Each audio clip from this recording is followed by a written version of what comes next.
श्रीमद् भागवत कथा भगवान का घर नहीं, स्वयं परमात्मा का ही स्वरूप है।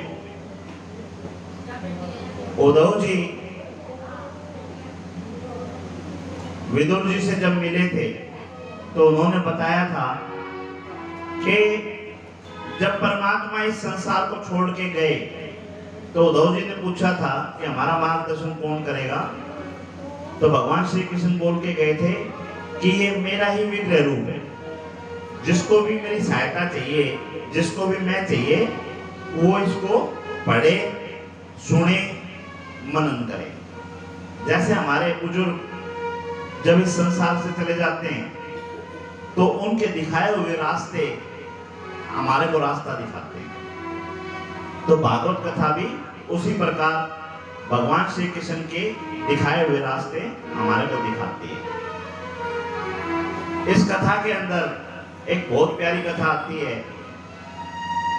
एक ब्राह्मण था जो अपने धर्म से भ्रष्ट हो गया था, पूजा पाठ नहीं करता था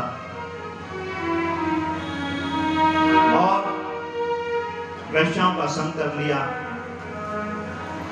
उसके साथ अपना घर भी बसा लिया। जब घर बसा लिया तो उसकी इच्छाएं पूरी करने के लिए चोर बजारी, लूट डकैती सारे काम करने लगे, क्योंकि उसकी जरूरतें पूरी करनी थी। जरूरतें पूरी करने के लिए सारे काम करने पड़े उसको। अब परमात्मा की उस पे दया हुई, उस गांव में कुछ साधु संत आ गए और साधुओं ने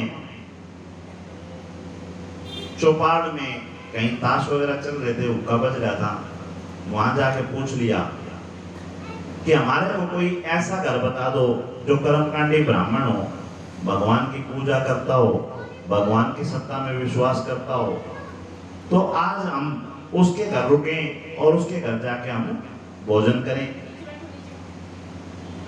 अब वो मजे लेने वाले बंदे थे, जिनसे पूछा तो उन्होंने कह दिया कि जी हमारे गांव में तो एक के बंदा है जो कर्मकांडी है, भगवान का भक्त है, भगवान की पूजा करता है, सर्वगुण संपन्न है, आप उससे के घर में जाओ। और उन साधुओं को अजामिल के घर भेज दिया। साधु अजामिल के घर पहुंच गए, दरवाजा खटखटा दिया, अजामिल घर में नहीं था। उसकी पत्नी ने दरवाजा खोला, जो उसके साथ रहती थी।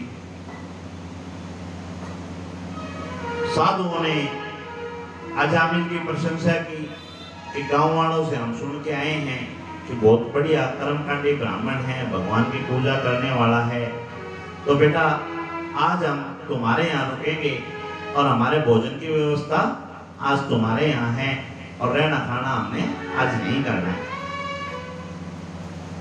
तब उस महिला ने बोल दिया, उन्होंने गुरुजी आप आए हो, आपका मान सम्मान है, आप बैठो, चाय को चाय बना दूं, भोजन को भोजन बना दूं, रहन की को तो रहन की व्यवस्था कर दूं, लेकिन जो चीज आप सोच के आए हो वो कुछ भी नहीं है। आप ये सोच के आए हो कि यहाँ पे कर्मकांड होते हैं, भगवान की पूजा होती है, भगवान का नाम लिया जाता है, तो इन चीजों से हम कोसों दूर। ना तो यहाँ पे परमात्मा का नाम लेते हैं और अपनी जीविका चलाने के लिए जितने भी गलत काम होते हैं सारे गलत काम भी करते हैं। इसके बाद भी अगर आप कहोगे तो आपकी रहने खाने की व्यवस्था मैं कर दूंगी। अब साधुओं ने कहा कि बेटा जैसा खाओगे अन्न वैसा होगा मन, यानी हर जगह का खाना भी नहीं खाना चाहिए, खाना पानी भी सोच समझ के लेना चाहिए। तो तूने हमारे को सारी बातें सत्य सत्य बता दी, हम इस बात से खुश हैं। खाने की व्यवस्था तो हमारी और कहीं हो जाएगी, खाने रहने की व्यवस्था तो चिंता मत कर। अगर तू हमारे को कुछ देना चाहती है तो एक वचन दे दे। उसने कहा जी अगर संभव हुआ मेरे हाथ में हुई तो मना ही नहीं है, मांगो क्या मांगना है। तो बोला बेटा तेरी गोद में जो बच्चा है इस बच्चे का नाम नारायण रख ले। ठीक है। शाम को अजामिल जब घर आया उसने सारी बात बता दी कि ऐसे साधु संत आए थे और इस इच्छा से आए थे, लेकिन मैंने उनको अपनी सारी बात बता दी तो उन्होंने हमारे घर का भोजन पानी तो लिया नहीं, एक वचन लेके गए, अगर संभव तो वो पूरा करवा दो। अजामिल ने पूछा क्या वचन दिया है? बोला वचन ये दिया है कि इस बच्चे का नाम नारायण रखो। अब ब्राह्मण वंश में उसका जन्म हुआ था तो उसको पता था नारायण मेरे श्री हरि विष्णु जी का नाम। उसने परमिशन दे दी कि इसका नाम नारायण रख लो और उस बच्चे का नाम नारायण रखा गया। अब सुबह शाम जाने अनजाने भजन होने लग गया। नारायण खाना खा ले, नारायण पानी पी ले, नारायण सो जा, नारायण उठ ले, नारायण भागे मत, नारायण पड़ जाएगा, नारायण कहा मान ले, नारायण बैठ जा, नारायण बदमाशी मत कर, नारायण तेने बांध दूंगी, नारायण तेने खाना नहीं दूंगी। जाने अनजाने भगवान का भजन आरंभ हो गया।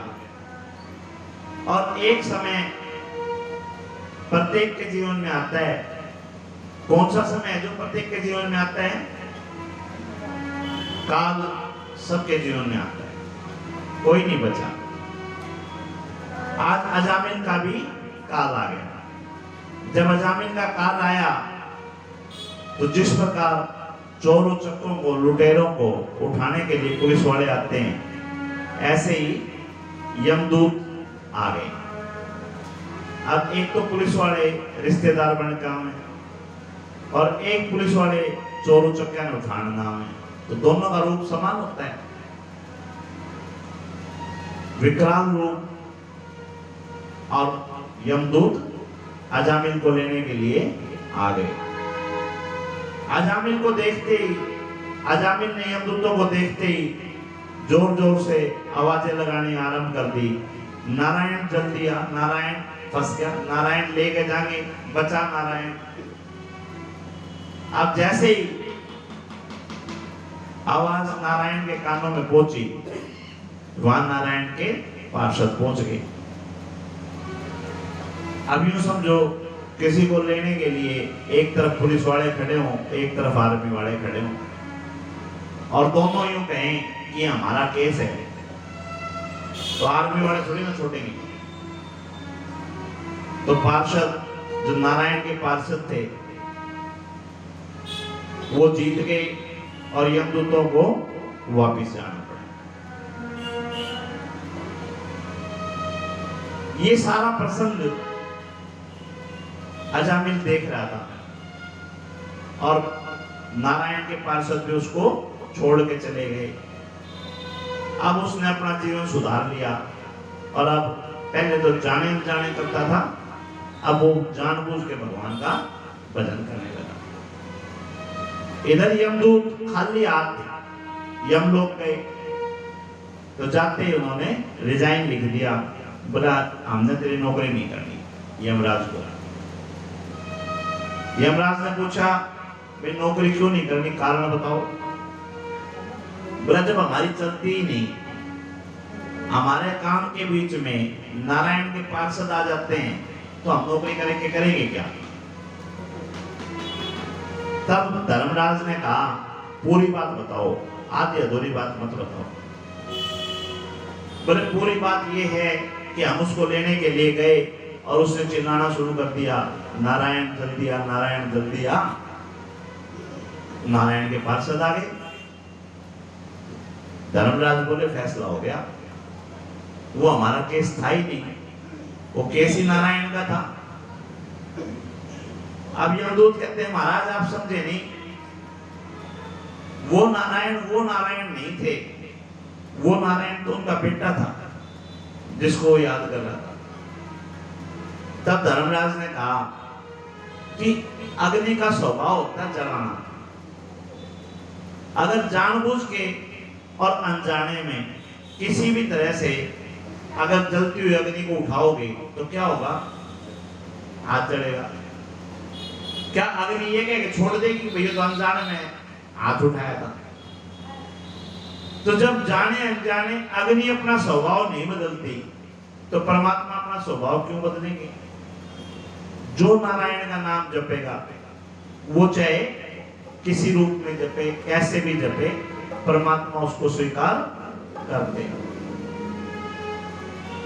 एक कथा मैंने सुनी, मेरे को बड़ी प्यारी लगी, वो कथा मैं आपको सुनाता हूँ।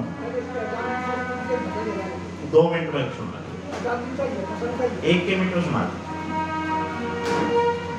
एक किसान अपने गुरु से कहने लगा, गुरुजी मैंने सुना है भगवान का नाम लेने से कल्याण हो जाता है। बोला बिल्कुल सही सुना भाई, भगवान का नाम लेगा तो कल्याण हो जाएगा। तो बोला सोते जागते खाते पीते काम करते किसे भी त्रिया ले लो।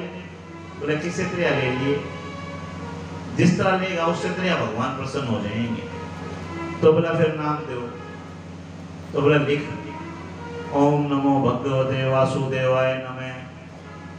बोला गुरुजी इतना लंबा नाम याद को नहीं हो, इतना लंबा को नहीं याद हो। तो बोला फिर, बोला कृष्ण चंद्र नमो नमः। बोला यो भी को नहीं याद हो। बोला कृष्ण चंद्र की जय, यो याद हो जाएगा? बोला हाँ यो याद हो जाएगा। तो बोला यो रख ले। अब वो अपना खेत बांटते हुए कृष्ण चंद्र की जय, कृष्ण चंद्र की जय, कृष्ण चंद्र की जय, कृष्ण चंद्र की जय। उसकी पत्नी भोजन लेके आई और बोली आप भोजन कर लो। उसने मना कर दिया, बोला भोजन को नहीं करूं। बोला क्यों? रोटी खाने बैठ कर तो नाम भूल जाऊंगा। अब उसकी पत्नी ने कहा कि जब तक आप भोजन करोगे जब तक ये नाम मैं रख लूंगी, जब आपका भोजन हो जाएगा आपको ये नाम दोबारा बता दूंगी। आप भोजन तो कर लो, भूखे तो ना रहो। बूढ़ा बाड़ा किसान बेचारा बोला ठीक है। वो भोजन करने लगा। अब भोजन करते समय रोटी ला, पानी ला, अचार ला, पानी ला, बड़दान देख का, उड़ देख, यो देख। वो बेचारी औरत कृष्ण चंद्र की जय बोलते बोलते घसीटा चंद्र की जय बोलने लगी। जब रोटी खा के उठे, बोले बता नाम बता, के नाम बताया था? बोला घसीटा चंद्र की जय। अब वो किसान बेचारा घसीटा चंद की जय, घसीटा चंद की जय, घसीटा चंद की जय करने लग गया। उसके ऊपर कोई विपदा आई तो घसीटा चंद की जय, घसीटा चंद जी जल्दी आओ, घसीटा चंद जी जल्दी आओ। और भगवान खाना खा रहे थे, अपना खाना छोड़ के चल पड़े। माँ लक्ष्मी ने हाथ पकड़ा, बोली कि चल ले। बोला भक्त बुलाओ। बोला तन्ने को नहीं बुलाता, वो तो घसीटा चंद ने बुलाओ। तेरा नाम तो घसीटा चंद। बोला मेरा नाम घसीटा चंद जी परमात्मा ने। बोले यो किसने धरा? यो नाम किसने धरा? बोले एक बार गाय के साथ खिलवाड़ कर रहा था मैं, और गाय की पूंछ को लटक कर गाय खड़ी हो ली। मैं था छोटा सा, इबाका अगर गाय पीछे पीछे मैं घसीटता जाऊं था। जब मेरी माँ ने कही थी, अरे मेरा बेटा सवेरे तो तेने मैं भगवान लडुआ गोपाल बना के बिठाऊं और तू दोपहर में घसीटा चंद बना पाओ, तो उस दिन मेरा नाम घसीटा चंद भी रखा गया। यानी ये कथा में बताती है आप नाम क्या जप रहे हो कोई फर्क नहीं पड़ता। आप ओम नमो भगवते वासुदेवाय नमः जप रहे हो, आप श्री कृष्ण चंद्र नमो नमः जप रहे हो, आप श्री श्याम देवाय नमः जप रहे हो, आप कोई भी नाम जप रहे हो, आपके भाव क्या हैं? परमात्मा भाव के भूखे हैं, और आप जिस भी नाम से पुकारते हो वो दौड़े चले आते हैं। बोलो कृष्ण भगवान की जय।